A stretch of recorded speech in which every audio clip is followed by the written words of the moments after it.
ఓం నమో వెంకటేశాయ. అందరికీ నమస్కారము. కృష్ణం వందే జగద్గురుం.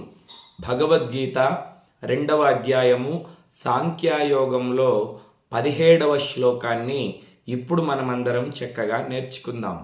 అవినాశితు తద్విద్ధి ఏన సర్వమిదం తతం వినాశమవ్యవస్యాస్య న కశ్చిత్ కర్తుమర్హతి.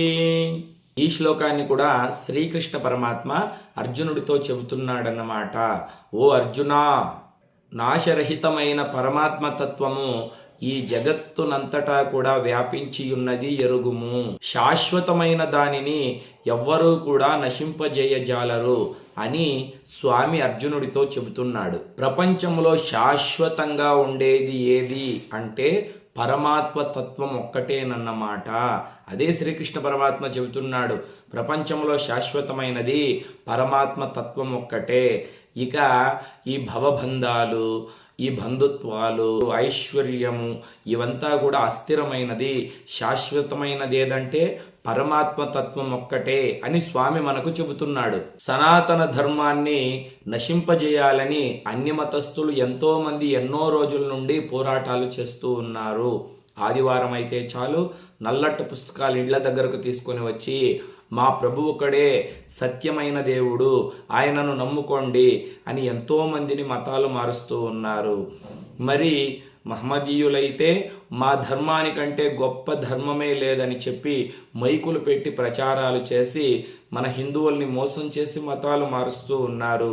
ఎంతోమంది సుల్తాన్లు, ఎంతోమంది నవాబులు, ఎంతోమంది బ్రిటిష్ వారు ఈ దేశం మీద దాడి చేసినా, ఎంతోమంది మన దేవాలయాల్ని పడగొట్టినా, ఎంతోమంది మన సంపత్తును దోచుకొని వెళ్ళినా ఈ సనాతన ధర్మము ఇప్పటికీ మిగిలి ఉంది. ఈ సనాతన ధర్మాన్ని నమ్ముకొని ఎన్నో కోట్ల మంది ఉన్నారు. అంటే కారణమేమి? ఈ సనాతన ధర్మము శాశ్వతమైనది. దీన్ని ఎవరూ నశింపజేయజాలరు. ఎందుకంటే ఇది మాత్రమే సత్యమైనది, ఈ సనాతన ధర్మం మాత్రమే నిజమైనది అని మనకు స్వామి చెబుతూ ఉన్నాడు. దీన్ని మనం బాగా అర్థం చేసుకోవాలి. ఈ మధ్య కామెంట్స్ ద్వారా ఎవరో ఒకరు అడిగారు, ఏటి సూచకం ఉన్నప్పుడు తులసి చెట్టు దగ్గర దీపం వెలిగించవచ్చా, ప్రతినిత్యము దీపం వెలిగించవచ్చా అంటే, ఏటి సూచకంలో కొన్ని పనులను చేయవచ్చు, కొన్ని పనులను చేయకూడదు అని మనకు పెద్దలు చెప్పి ఉన్నారు. తల్లి తండ్రి మరణించినట్లయితే వారి బిడ్డలకు ఏటి సూతకం ఉంటుంది. వారు సంవత్సరం వరకు యజ్ఞయాగాలు చేయకూడదు, వ్రతాలు చేయకూడదు అని మనకు పెద్దలు చెబుతారు. అంతేగాని నిత్య పూజ చేయకూడదు అని ఎక్కడా చెప్పలేదు. పెదకర్మ అయిపోగానే, అంటే చనిపోయిన వారికి వైకుంఠ సమారాధన చేస్తారు కదా, ఆ 11 రోజులో 13 రోజులో పెదకర్మ ముగిసిన తర్వాత చక్కగా ఇంట్లో ప్రతినిత్యము దీపం వెలిగించి పూజ చేసుకోవచ్చు.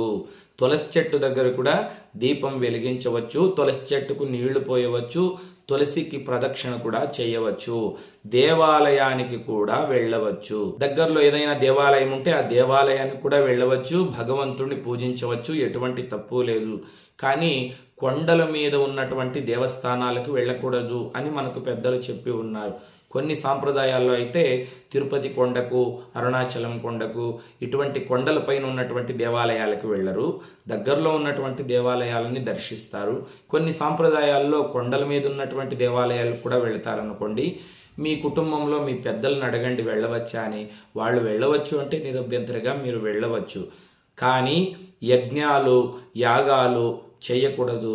సప్త శనివారాల వ్రతము, సంకష్టహర గణపతి వ్రతము, వినాయక చవితి వ్రతము, వరలక్ష్మి వ్రతము, మంగళగౌరి వ్రతము, ఇటువంటి వ్రతాలను ఏటి సూచకంలో చేయకూడదు. మామూలుగా పూజలు చేసుకోవచ్చు. తులసి చెట్టు దగ్గర దీపం వెలిగించి తులసి మాతను పూజించుకోవచ్చు. మీ అందరికీ చక్కగా అర్థమైందని భావిస్తున్నాను. లోకా సమస్తా సుఖినో భవంతు. కృష్ణార్పణం.